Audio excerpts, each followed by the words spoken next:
Bonjour tout le monde, je suis Bevan Essier de Prod AV Picture.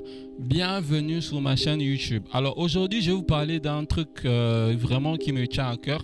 Il y a de cela 2 ans, j'ai découvert Capture One et depuis ce jour jusqu'à aujourd'hui, je fais qu'utiliser Capture One. Alors je vous dis pourquoi j'ai laissé Lightroom pour utiliser Capture One et c'est parti.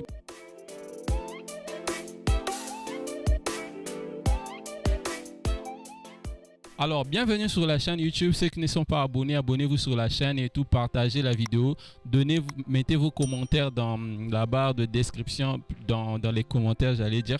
Voilà, pour qu'on puisse s'échanger un peu. Voilà.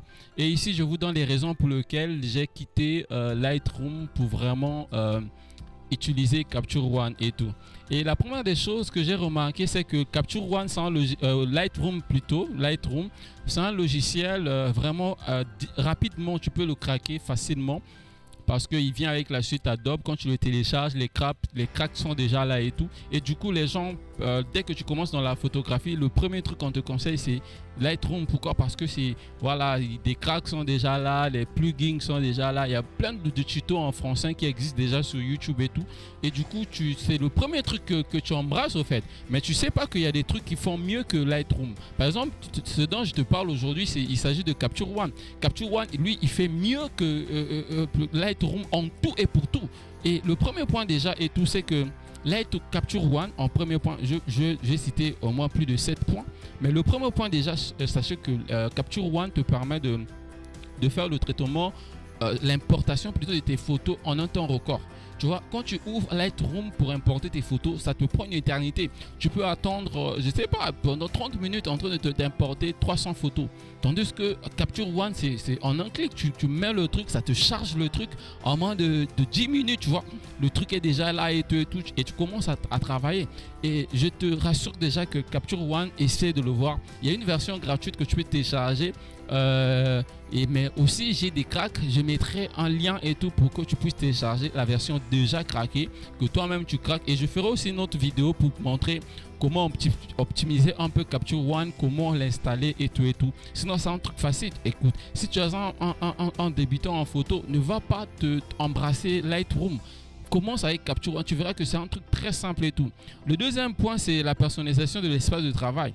Lightroom te donne une personnalisation, un espace de travail déjà bien déterminé que tu peux pas modifier, développer les photos, importation, photo et tout, exportation, tout est là, tu peux rien modifier dedans et tout. Tandis qu'avec Capture One, tu modifies toute l'interface à ton goût, tu vois. Il y a d'autres réglages et d'autres paramètres que tu n'utilises pas forcément et sur Capture One que tu peux virer de ton espace de travail. Et du coup, tu as un espace de travail optimisé et tu peux faire tout ce que tu veux. Tu peux le personnaliser à ta guise au fait. Le troisième point que j'ai vraiment aimé sur Capture One, c'est les traitements de base. Vous savez, quand vous avez un fichier RAW, pour ceux qui filment les shoots en fichier RAW, vous allez remarquer une chose que les fichiers RAW sur l'appareil photo a une autre visualisation. Le visuel n'est pas trop bon et tout en RAW. Quand tu filmes en RAW, le visuel n'est pas trop optimisé sur la caméra, sur la visualisation du DSL de ta machine. Mais il y a une chose maintenant qui m'a vraiment intrigué, c'est que sur Lightroom, quand tu importes un fichier RAW, il te donne pas vraiment ce que tu aimerais voir. Tu dois faire quelques manipulations pour obtenir le résultat que tu veux. Tandis que sur Capture One, quand tu importes directement ton fichier RAW, tu as l'impression que ça a déjà été retouché et tout. Donc le traitement de base, que ce soit le traitement de couleur de base, c'est déjà performant à un point, tu peux même pas imaginer, déjà performant à un point comme pas possible. Et lorsque tu appliques 2-3 réglages et le tout est joué, au fait, tu souffres pas au fait.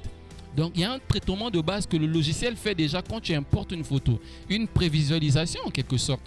Et tu vas voir quand tu fais la prévisualisation, et je vais y arriver, et tu vas constater que c'est différent. Quand tu l'ouvres sur Lightroom, tu verras que c'est comme si c'était pas le même boîtier. Et lorsque tu l'ouvres sur Capture One, tu trouves que apparemment ici c'est plus net, tu vois, que ça soit sur le plan de la netteté, que ça soit sur les couleurs, le rendu des couleurs, que ça soit sur l'espace vectoriel. Tu remarques plein de choses. C'est vraiment optimisé au fait.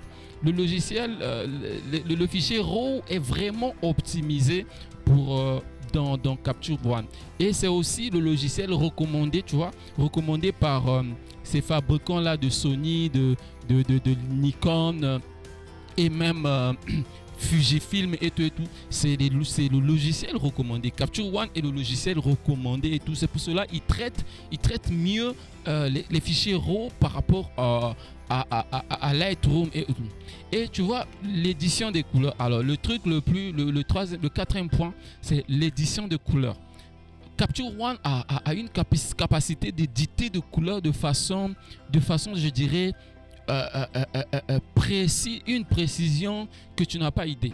Prenons un exemple. Par exemple, tu veux traiter la peau, par exemple, sur ta photo que tu as prise, je sais pas, photo de mariage, shooting et autres.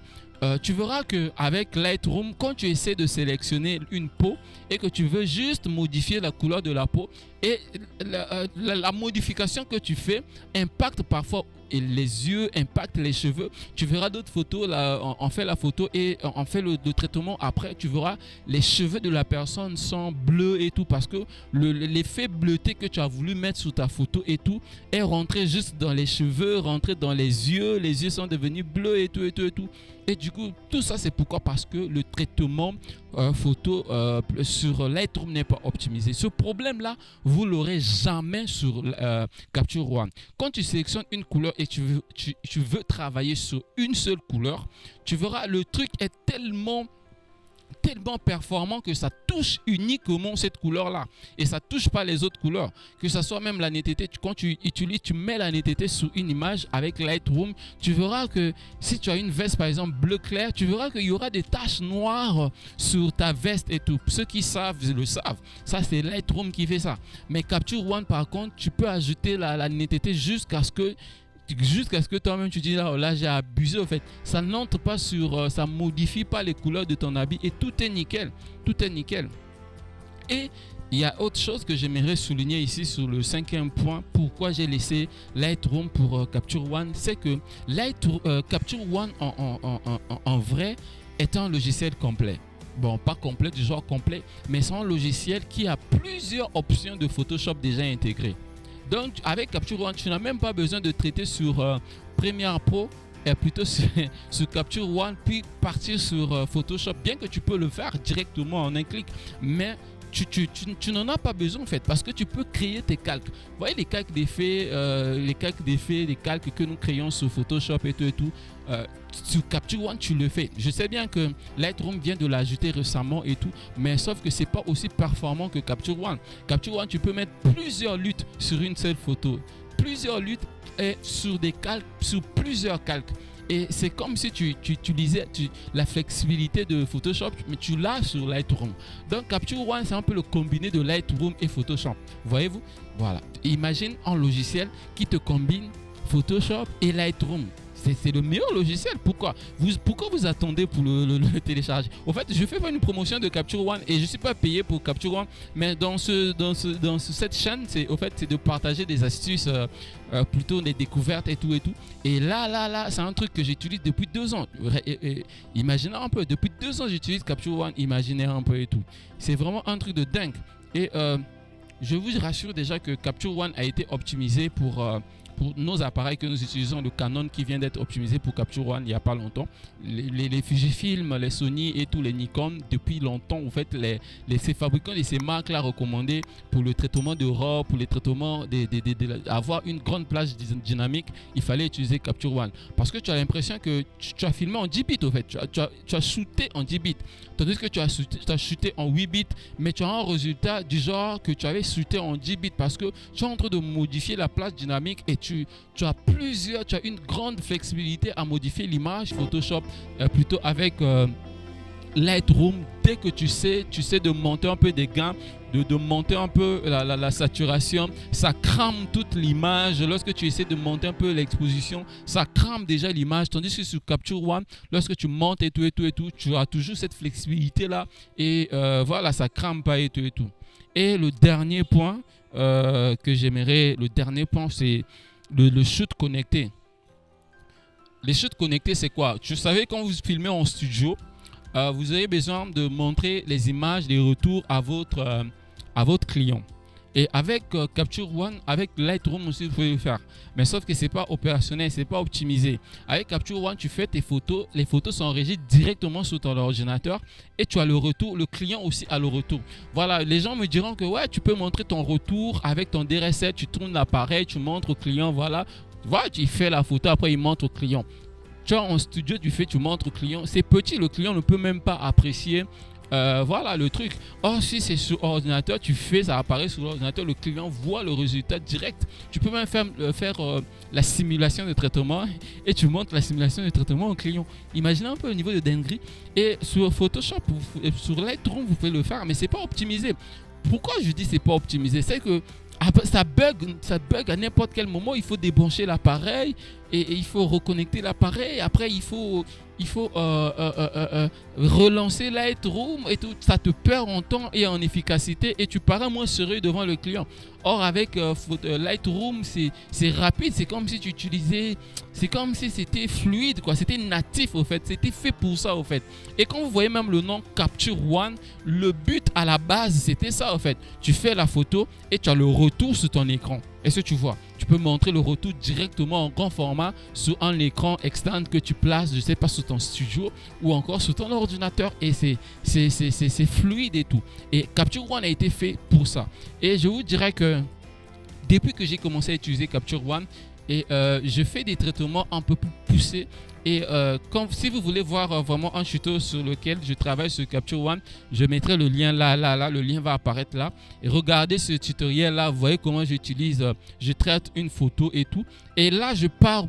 Dans cette vidéo, je n'utilise pas tout le potentiel plutôt de Capture One. Je fais juste rapide. Vous avez même remarqué que le tutoriel est tellement rapide que je brûle même certaines étapes et tout. Mais vous allez voir déjà ce que ça donne. Tu vois, Capture One, c'est un truc poussé et tout. Et tu peux faire tous les traitements, utiliser, gommer les boutons. Tu peux tout faire sur Capture One sans plutôt avoir besoin de Photoshop. Vous voyez un peu le niveau et tout.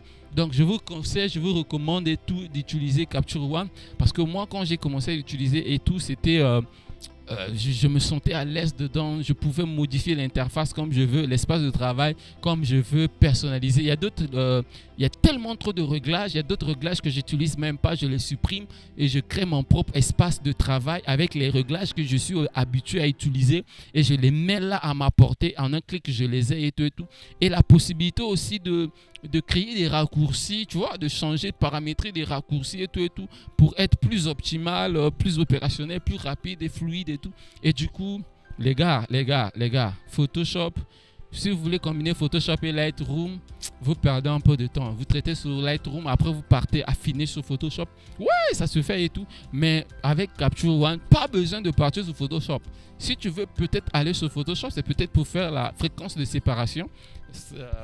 Lisser un peu la peau, donner un peu de texture sur la peau. Je ferai aussi une vidéo bientôt là sur la fréquence de séparation. Et je crois bien que c'est dans la même vidéo. Lisez cette vidéo là que je mets là et tout, cliquez sur là, vous allez voir, j'ai commencé à traiter l'image sur Capture One, puis je suis parti sur Photoshop pour affiner un peu, donner un petit touche et tout. Alors si vous êtes nouveau sur cette chaîne, abonnez-vous à la chaîne, mettez les commentaires, partagez, voilà, il n'y a que des bonnes choses ici et tout. Et de grâce, abonnez-vous. Il y a plein de gens qui voient mes vidéos, qui lisent mes vidéos, mais qui ne sont pas abonnés. C'est pas bien de faire ça, les gars. Abonnez-vous, ça coûte rien. Clique juste là. 1 minute, je te laisse 2 secondes pour le faire. Clique juste là. Clique. À très bientôt et à très bientôt pour une nouvelle vidéo et portez-vous bien. N'oubliez pas de lire cette vidéo là et vous allez voir comment j'utilise Capture One pour un débutant. Je pars pas à pas au fait pour que tu comprennes Capture One et tout. Peace. C'était Proda Picture et Devanessi.